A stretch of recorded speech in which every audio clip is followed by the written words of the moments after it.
এই যে ঢেকির cash cash শব্দ আর চাউলের গুঁড়ো কুটা, তাই তো? আচ্ছা, এই এই মেশিনের গুঁড়ো কুটলে কি সব পিঠে হয় না চাচি? এই যে আমাদের গ্রামের চিরায়ত একটা দৃশ্য। এখন তো আসলে যান্ত্রিকতার যুগে এই ঢেকি আর দেখা যায় না ওইভাবে। এই যে আমাদের আমাদের গ্রামের মা চাচিরা এখনো যেখানে যেখানে ঢেকি আছে সেখানে আমরা আলো চাল বলি, আবার ভালোবাসায় বলে আতপ চাল, তাই তো? এই যে শীতের সকালে ঢেকিতে গুঁড়ো কোটার একটা চমৎকার দৃশ্য। ঢেকিতে পাড় দেওয়া হচ্ছে আর এপাশে ওইটা টুকনি, তো টুকনি তাই না? টুকনি, টুকনিতে করে গুঁড়ো চালা হচ্ছে, চাউলের গুঁড়া। ওপাশে আর একটা টুকনিতে চাউলের গুঁড়া চালা হচ্ছে। আর ওই যে দিচ্ছেন ওইগুলোর কি বলে, ওই যে চাল চাল মতো থেকে যাচ্ছে, সুজি। সুজিতে আবার সেই গুড় দিয়ে রান্না করে খেতে হয়, তাই না? আবার রস দিয়ে রান্না করে, এখন শীতকালে কত রকম হয়, তাই না?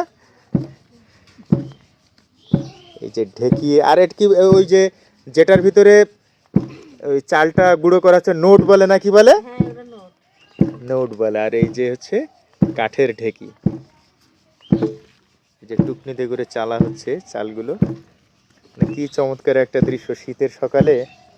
আমাদের মা চাচিরা এই ঢেকিতে যে গুঁড়া তৈরি করে, এটা আসলে এখন অনেকটা কালের সাক্ষীর মতো, এখন আর দেখা যায় না। এখন ওই যে মেশিনে অনেকেই গুঁড়া কুটে, কিন্তু মেশিনে গুঁড়া কুটলে নাকি ওই গুঁড়া দিয়ে সব ধরনের পিঠা তৈরি করা যায় না।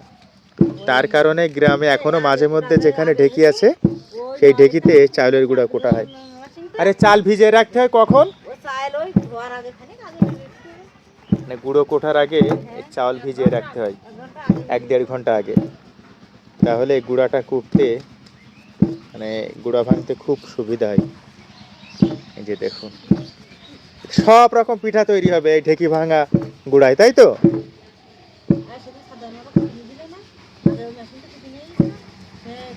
চমৎকার একটা দৃশ্য, চমৎকার। এই যে গুঁড়ো কোটার এই ভিডিওটা উপহার দিলাম আমরা আপনাদেরকে।